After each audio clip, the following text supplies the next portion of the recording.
bomb. Tell me about your pick. I haven't started it yet. I feel like I'm already behind. Yeah. So I did another thing where I just went into Discord and asked folks to give me a lot of suggestions, a lot of great suggestions, a lot of white guys suggestions, but there's a lot of white guys write stuff. But I had a great interaction with Mal, who first suggested Do Androids Dream of Electric Sheep? And then I replied that was a good choice, but we did it November 2014. And here's where hilarious Discord threading almost derailed the pick. Mal wrote, or for something a little less recent by the same author, Six Wakes. And I didn't put it together that there's no Philip K. Dick book called Six Wakes. So I followed up by saying, we try not to read two books from the same author. And thankfully, Mal, instead of ranting or lecturing, just said, ooh, sorry for the confusion. I meant something less recent from the author of Station Eternity, and then included a link. And I was like, oh, Mur Lafferty, Six Wakes. Okay. And then I looked up Six Wakes and I was like, this looks great. Spaceship, murder mystery, AI character, I'm in. So that's what we're reading. We're reading Six Wakes by Mur Lafferty.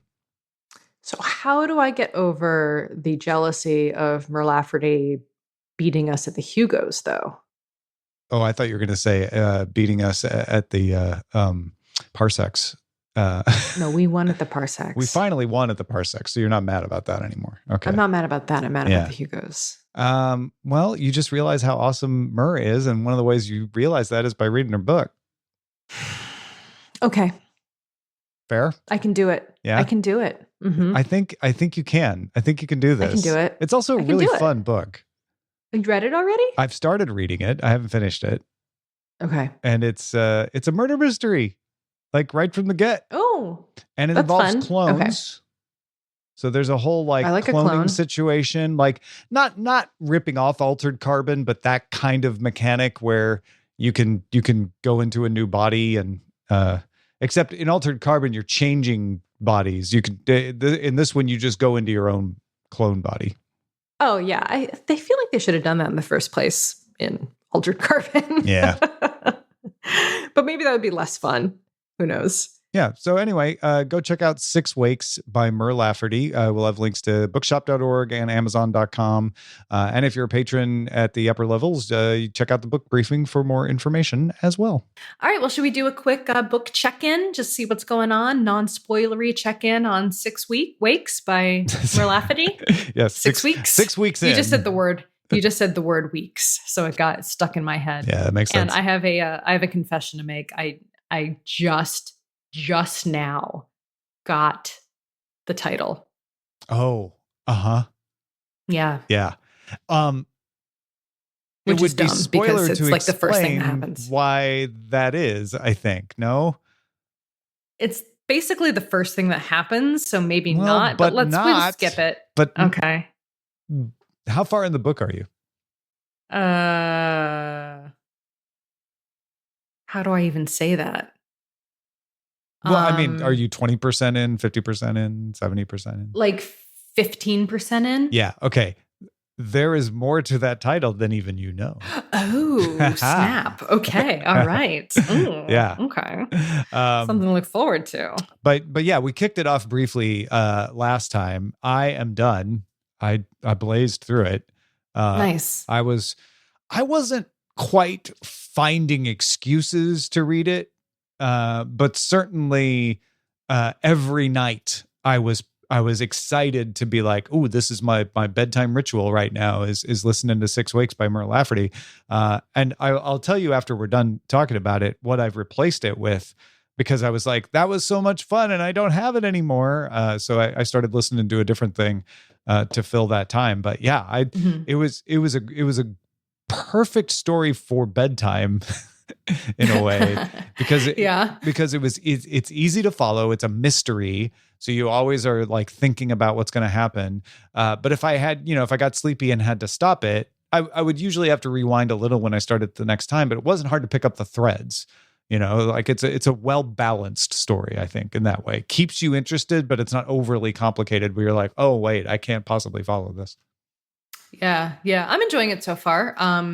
Again, very similar to what you're noting, that I'm just not feeling like I have to rush to go get it. But when I lay down to get ready for bed. I'm like, okay, yeah, let's do this thing. Let's do it. But it's fun. It's fun so far. It borrows a lot of concepts because you're talking, yeah, again, non-spoilery, but generally you're talking about clones and an ability to mind map, and so you can put someone's personality into their clone, and they therefore can continue. That's book jacket stuff. So it's borrowing some of the concepts from like Altered Carbon. It's not the same kind of story at all, but that same sort of like, well, am I really me when I'm in a different body, so to speak? Even a little bit, now that I'm thinking it, from the Bobaverse, like it shares some DNA with the Bobaverse in a way. Like I actually feel like you might be spoilering it a little bit for me, because you're saying some concepts that haven't come up really in the book yet that I feel like are now going to come up. I'm just... I don't think it's spoilery because all I'm saying is you have the mechanic of new bodies. You may not have gotten to them exploring that, but true. But that's there. It's hovering above it the whole time, right? That's true. They do bring that up like as a problem, as a law in this society, as a mechanic of the story. Fair. Just the idea that there are, I mean, you find out immediately there are mind maps and there are cloned bodies, and mind maps can be put into cloned bodies, and you take it from there. It's very different. I don't want people to think I spoiled them now, like, oh, so it's like Altered Carbon. It's not in any way. It's just Altered Carbon also has the same mechanic, is all I'm saying. Right. Well, I think to say it's not like Altered Carbon is probably a little bit untrue, because I think it does. Those themes are very similar. Confused yet, listeners? Anyway, it's interesting, and it's got a good mystery. So I'm enjoying it so far. That is I think, the key for Six Wakes is that Mur Lafferty does a great job with the world building and the concept, but the star of the show is the mystery.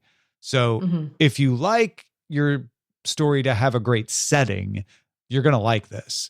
But if you don't care about that setting and you do care about plot, you're also going to like it because it's got a great plot. I guessed things and then I was wrong about how I was right. You know when that happens, when you're like, I bet it's this happens, and then that happens, but it happens for an entirely different reason than you thought it was going to happen. That's always fun. When you're like, oh, I didn't see that coming. So yeah, it's good stuff. What a twist! Exactly.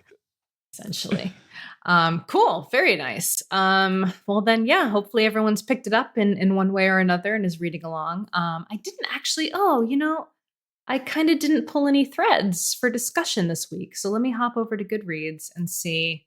Well, yeah, they got to be non-spoilery. So it's always a little harder in the check-in, but you're liking it, is what you're saying. Yeah, I'm enjoying it. Okay. There are more discussions than last month's pick, so that's good. Apparently Ruth is having a Mandela effect of missing the audiobook. But yes, all of these are kind of a little bit spoilery. Oh, and Mur Lafferty does read the audiobook. If you like her on podcasting, you'll love her reading her own book. Yeah. Oh, very cool. Yeah. So Ruth says, so today I received my monthly credit and I went to Audible website to pick up our new book of the month. But when I got there, the cupboard was bare. There's no audiobook showing on either the Audible site or the Amazon main site. I'm sure I checked availability and prices when the book pick was first announced and decided to use my next credit for the audiobook, but it's gone. What happened? Has there been some annoying rights issue which has led to the audiobook being withdrawn? Or am I having a Mandela effect moment and there was never an audiobook available in the UK? Is it still available in other markets? I like that this is a mystery about the mystery. About the mystery. That is the one ding on this book, is availability outside the US has apparently been pretty spotty. Bummer. You can get it from libraries easier than you can get it from retail, including Amazon in some markets. Well, Ruth says that their library has never heard of it. Wait, a library that didn't say like, well, let me look into it. Just was like, meh, never heard of it. Sorry. Never heard of like it. that's unheard of. I've never heard of a library doing that. That's amazing. Oh, well, I'm sorry, Ruth, but that's frustrating. I feel for you. Hopefully we can find a way to make it happen. Ian Bertrand says UK libraries have no money. I mean, so I get them saying no. There's if the story had been, I went to my library and they said, "Oh, sorry, we don't have it, and there's not an easy way for us to get it." I'd totally buy that. But they're sort of like, never heard of it. Next, never heard of it. Never heard of it. Doesn't exist. Mandela effect. It never existed in the first place. What? There's no Mur Lafferty. She doesn't exist. All right. Well, that wraps up our discussion. We will cover our wrap up and other fan discussions on the next episode in a couple of weeks. Thank you so much for listening, everyone. Well, let's wrap up our spoilery thoughts on Six Wakes by Mur Lafferty.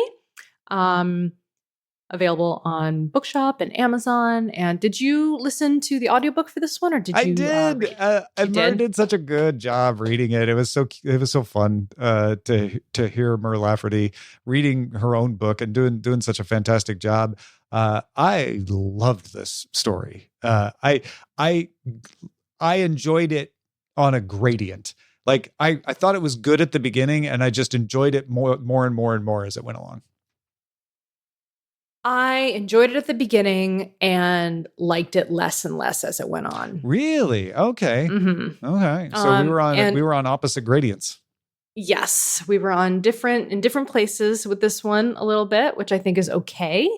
We'll get into it. We'll get into the reasons why. So let's jump into some of the discussions. This one was from John Taloni, who says, read the first 5% or so, and what? This first is the waking up thing, which was supposed to be verboten for an opening story. Altered Carbon did it well, but let's not make this a new trope on account of one book flouting convention and doing it well. Then there's a list of who says that. Okay, I'm sorry. Go ahead. I don't know. No, you can totally have opinions too. You know. Then there's the list of rules for clones. So either the opener is totally setting up a fight between young clones who don't want to die versus their older counterparts, or it'll be an unfired Chekhov's gun. Well, that and the gore. Not a fan of that. I know others are, so at least gets a pass from me. I wonder how the author will recover from this. Squints at marketing material. And I see the book was nominated for the Hugo and the Nebula. Well then, brushes off. Let's see what the rest of the book has in store.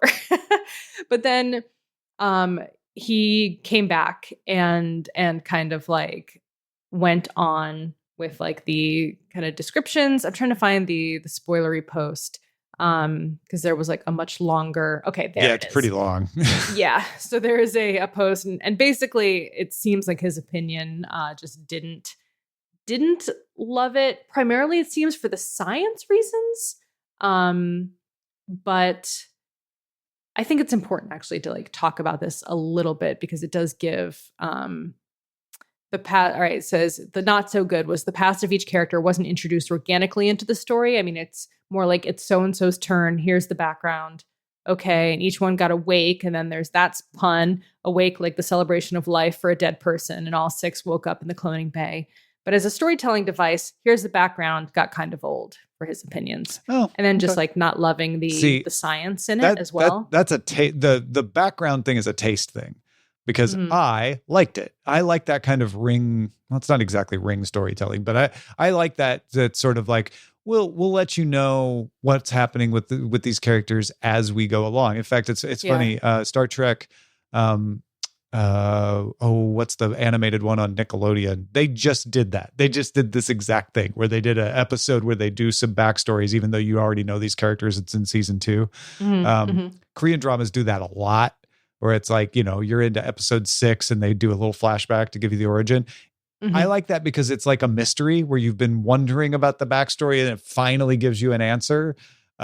But yeah, I could see if that's not your thing, or you're like, you know what? I want it to be woven in earlier. I want to know where these people come from so I get to know them, especially if you're valuing character over plot. That's going to bug you. I get that because even though it's good character development, it's not optimal character development. Well, I'll just kind of tell you like what did it for me or what did not do it for me. I really liked the opening. I loved the mystery setup of it. I was like, Mm-hmm. oh, that's cool. Like, how are we going to find out what happened here? But my problem, honestly, was the characters. Like, I couldn't get behind any of them. Like, I didn't find any of them likable, I guess. And maybe you don't need to find all characters likable, but I wasn't like even Maria. Like, I wasn't especially rooting for. Um, Actually, Wolfgang was probably my favorite character in the story. Interesting. But like Katrina, I thought was super annoying. I thought Hero was like okay, but like not as sympathetic as I think she was trying to make him. And then Wolfgang, came off like a real ass, but I actually felt like he had somewhat of like a soft spot that came out in his kind of relationship with what was the doctor's name? Juliana, Julie, something like that. I'm sorry, I can't remember it right off the top of my head. Um, but yeah, I had a really hard time kind of getting into the characters, and so I didn't really care what happened to them that much. Um, and then I just found the Sally as the kind of nemesis, as the antagonist. Like I just didn't understand it. I didn't understand the motivation. I didn't understand the reasoning. I didn't understand why she was doing what they were doing. JKB in the thread says, I thought that was the point that they were horrible people. I don't think they were horrible people. I think like Maria wasn't a horrible person. Hero wasn't a horrible person. He was a victim. Wolfgang, yeah, maybe he was a horrible person, but I don't think at his core, I think he was just like really led astray. Like that's like saying everyone in a cult like is a horrible person by Dane of their person. Well, but like, they're all not horrible criminals. people. They're all supposed to they be were all criminals. but that doesn't make them horrible people. And the frame device was to make you think they were horrible people and then slowly reveal their backstories. Joanna, thank you. So that you would, Joanna, thank you. That's the doctor.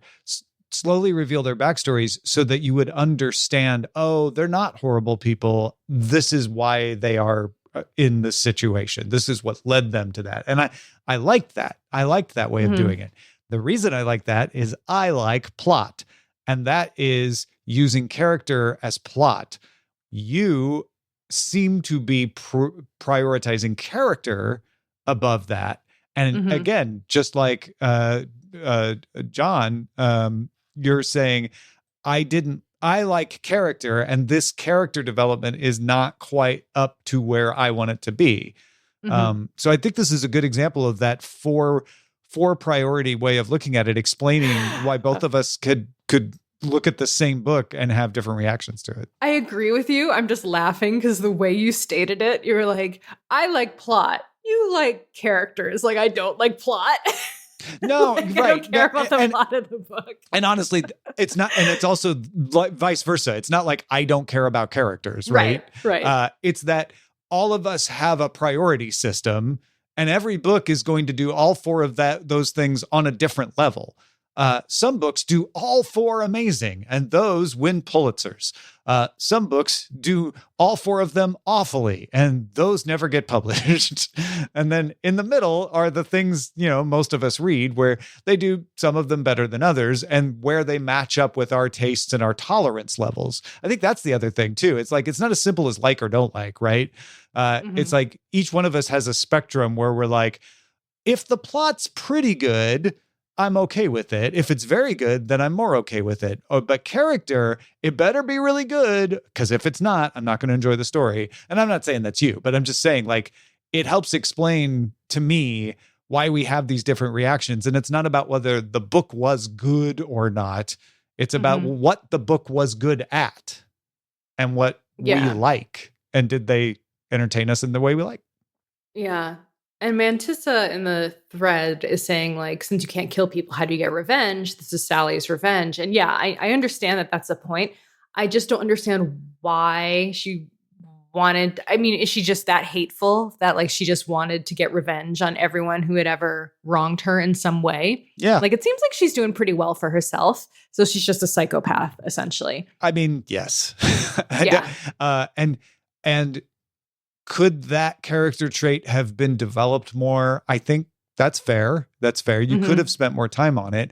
but it would have been at the expense of other parts of the story that I enjoyed. So I was fine being like, Sally, just mean. Okay, got it. Fine. Now give me more of that mystery. Well, give me that sweet mystery plot. I did like how the mystery came together. Yeah. I was the twist about Ian was pretty surprising. I found that was pretty surprising. That was good. That was good.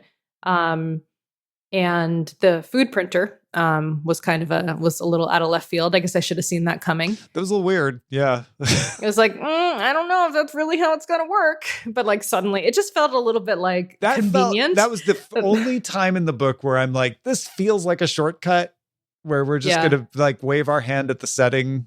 That would be I would consider that a world building or a setting item where we're just going to be like, it just works. It just prints those things. They just did it. It's fine. Don't think too hard about it. Yeah.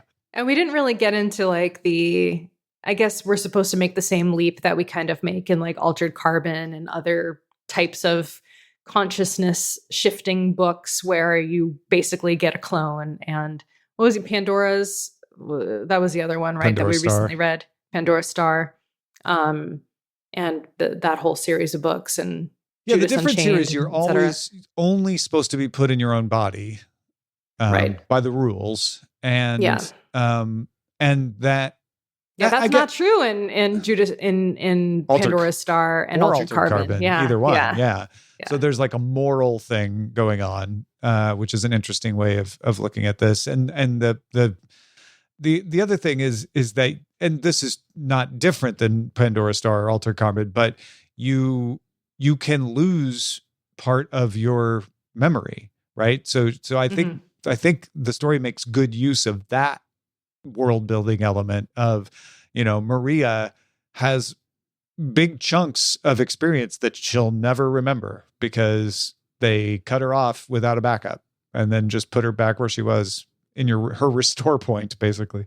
I mean, that is kind of, I'm sure that has to have happened in other stories before, but that's not a big conceit in those other two books that we've read. It's more of a conceit in Pandora's Star than it is in Altered Carbon. In Altered Carbon, it's usually like, it's the crux of the mystery in Altered Carbon, frankly, right? It's like, oh, duh. Yeah, that's right. But it's also not. Never mind. The uncommonness of it in Altered Carbon is what makes it the crux of the mystery, right? That rarely, that kind of thing is not supposed to be able to happen. In Pandora's Star, it's I guess it's also the crux of another kind of mystery, isn't it? Now that I'm thinking about it. Yeah. Well, anyway, so that was fine. I always feel bad when I don't like love a book, like especially when it's an author that's kind of in our sphere. But that's why that 4-part way of looking at it makes me feel better about it, because you're not critiquing the author or even the story. It's just like saying, that's grape jelly. I don't like grape. Mm-hmm. The jelly's probably awesome. Yeah. No, it was well written, and I did like the mystery, and yeah, for sure. I wish. So good on writing, good on plot, but the character not to your liking. Yes. Yeah, I think that's fair, and the world building was really good too, I thought. Yeah, I mean, I would have liked to know, like, was this the first ship of its kind? Did they mention that? Could have had more. Like the very first one. It felt like this is like, you know what? We want to just leave a lot of world off the page, and maybe there's more to explore. Yeah, in future books. Okay. All right. Well, thank you, everyone. We had other conversation threads, but I feel like we kind of wrapped it up pretty well about all the things I wanted to say. So I'll link to them in the show notes if you want to go dive in a little bit more on those. But yeah, thanks to everyone who read along with us and discussed it over in our various discussion channels.